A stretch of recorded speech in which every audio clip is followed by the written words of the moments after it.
ഫേസ്ബുക്കിലൂടെ പരിചയപ്പെട്ട ദളിത് യുവതിയെ വിവാഹ വാഗ്ദാനം നൽകി പീഡിപ്പിച്ചു പണം തട്ടിയ കേസിൽ പ്രതിപിടിയിൽ അഞ്ചൽ വയല സ്വദേശി ശ്യാംകുമാറാണ് പിടിയിലായത്. അറസ്റ്റിലായ പ്രതിയെ കോടതിയിൽ ഹാജരാക്കി റിമാൻഡ് ചെയ്തു.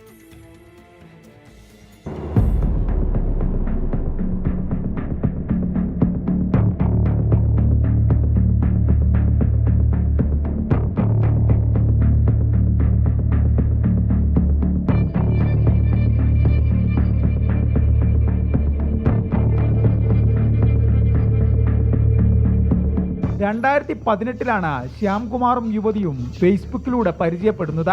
പിന്നീട് സൗഹൃദം വളർന്നു. വിവാഹ വാഗ്ദാനം നടത്തി ശ്യാംകുമാർ പെൺകുട്ടിയെ പലതവണ പീഡിപ്പിച്ചു.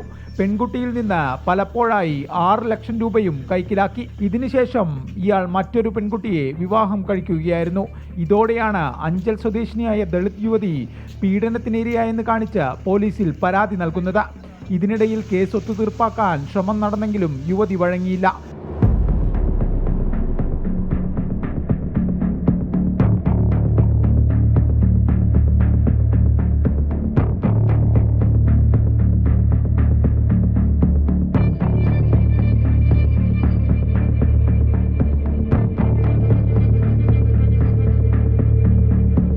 ജാമ്യമില്ലാ വകുപ്പുകൾ ചുമത്തി പോലീസ് അറസ്റ്റ് ചെയ്ത പ്രതിയെ കോടതിയിൽ ഹാജരാക്കി റിമാൻഡ് ചെയ്തു.